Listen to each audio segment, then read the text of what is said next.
menyikapi banyaknya pernyataan-pernyataan bahwa apa yang disampaikan oleh Serikat Buruh, khususnya dari kami Serikat Buruh yang berada 32 federasi-federasi ini, adalah dikesankan, di framing hoax.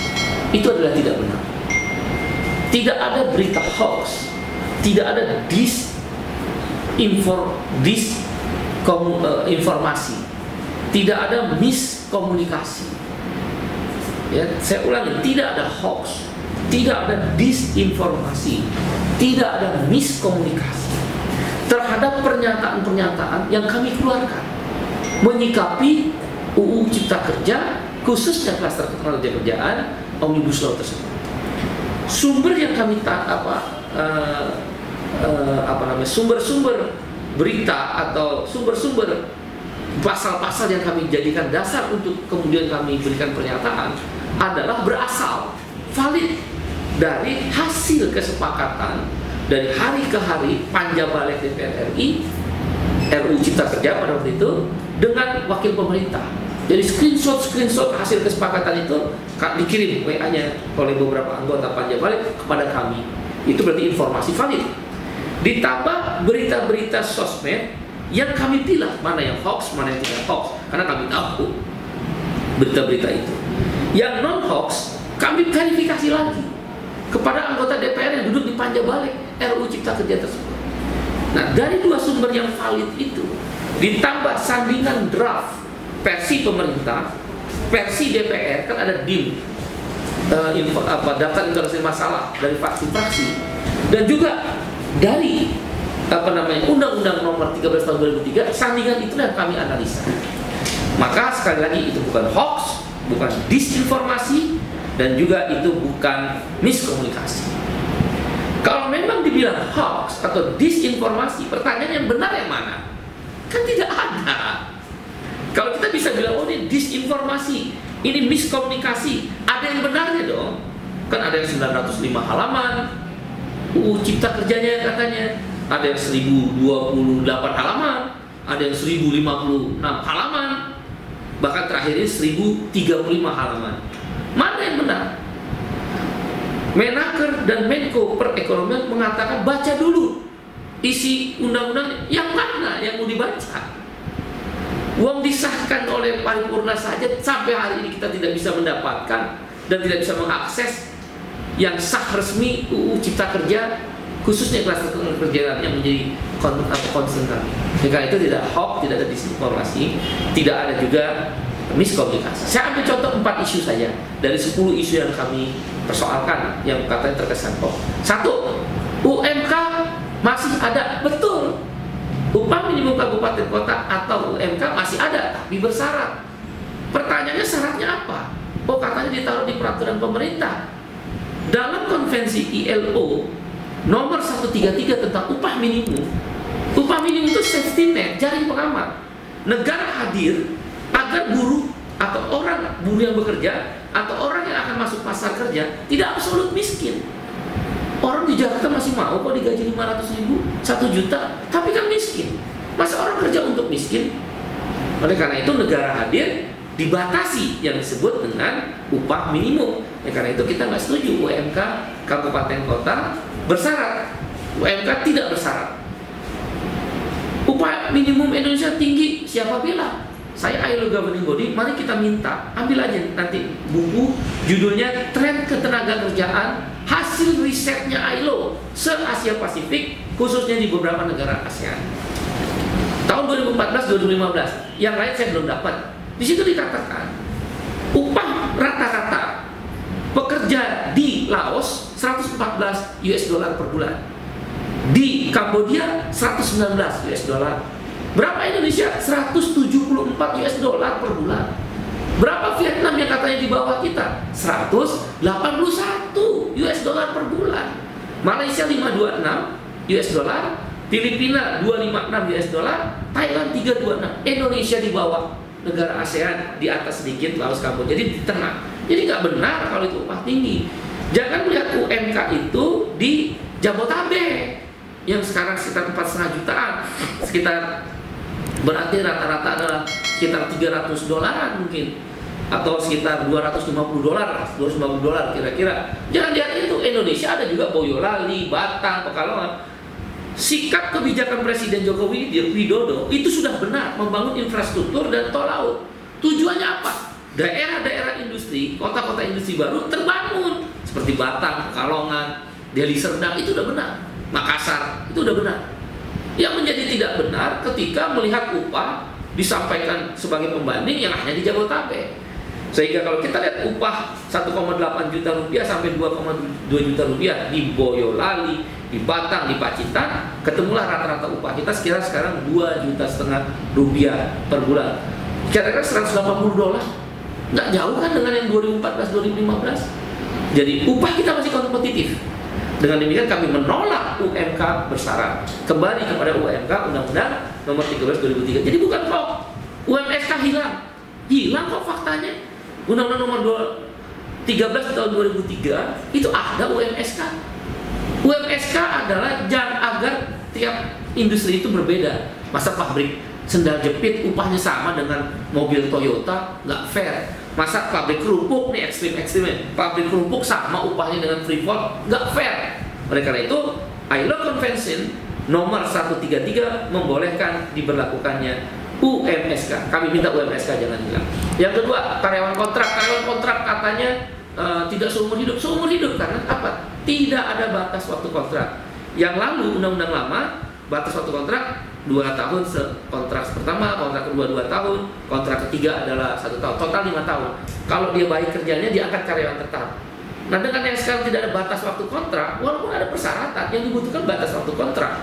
Kalau dia bagus, dikontrak 2 bulan, kontrak lagi 6 bulan, kontrak lagi 9 bulan, nggak ada batas waktu.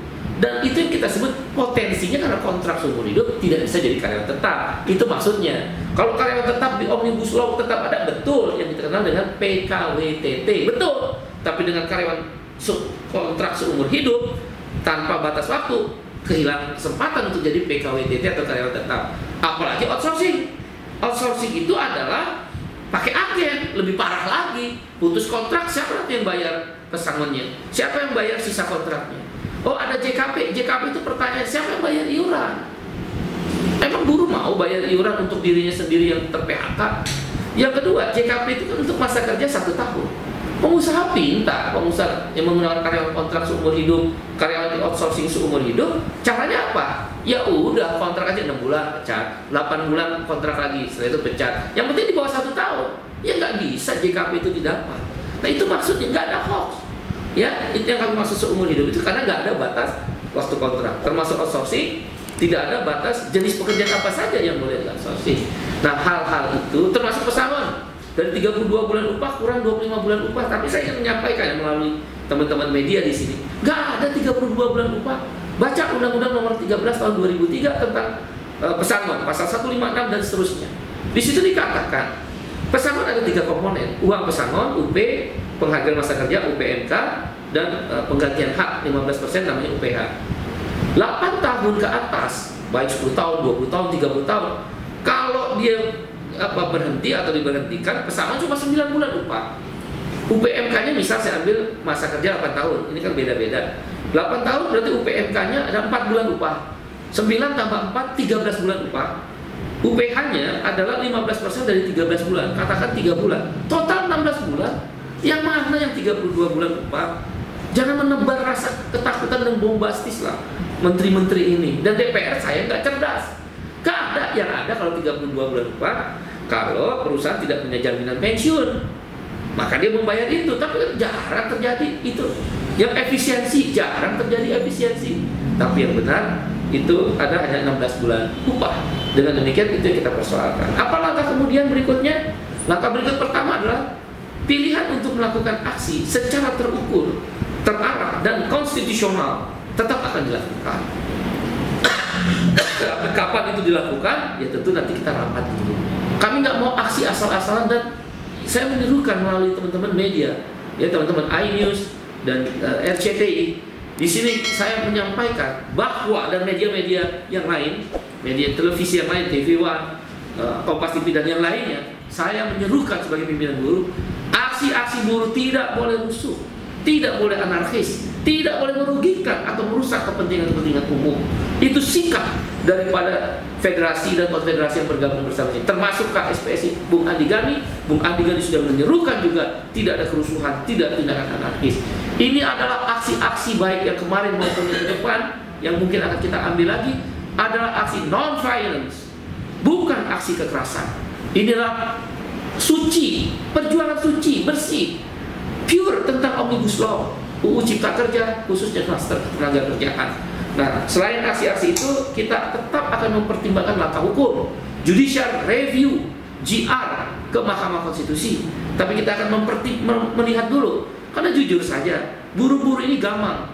Hakim konstitusi komposisinya 3 dari DPR, 3 dari pemerintah, 3 independen. Kalau melihat begitu kita agak ngeper juga kata buruh. Yang kedua, kalau udah bicara angka, Hakim Mahkamah Konstitusi cenderung mengalahkan penggugat. Beberapa kasus-kasus di MK begitu. Misal, pesangon dari 32 turun 25, nanti Hakim MK akan bilang lagi, tidak ada yang salah tentang nilai adalah hak pembuat undang-undang DPR dan pemerintah. Tapi prinsipnya tetap ada pesangon. Buruh kan ngeper juga digituin. Nah, kegampangan jangan direspon negatif.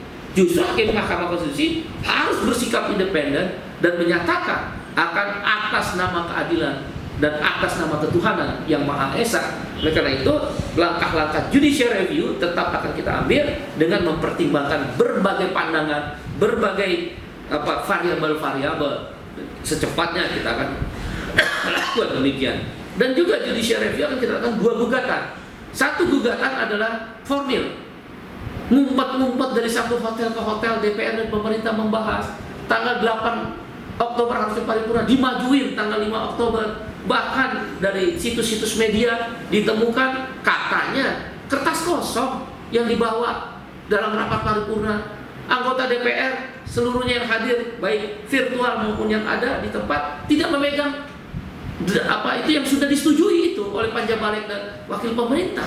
Ini DPR dan macam apa ini parlemen? Hari ini aja kita belum bisa mengakses. Makanya kalau dibilang hoax, dibilang kita disinformasi, yang benarnya yang mana? Sampai hari ini tidak ada. Kami akan mempertimbangkan itu secara formil, kita akan gugat. Kalau dia menurut MK terjadi cacat formil, batal demi hukum semua Omnibus Law. Dan kedua adalah gugatan material yang tadi saya sebut tentang outsourcing seumur hidup, karyawan kontrak seumur hidup, upah murah, pesangon yang diturunkan, kemudian juga tentang PHK dan lain sebagainya. Tapi kita akan dapatkan dulu mana yang benarnya isi UU Cipta Kerja itu. Tentu kelompok-kelompok lain juga akan menggugat secara material, dan kelompok-kelompok lain juga akan melakukan aksi. Kita nggak bisa larang, itu hak konstitusi. Langkah lanjutan yang kami lakukan adalah meminta pemerintah mengeluarkan executive review. Tapi kalau pemerintah tidak bersedia, kita akan dorong.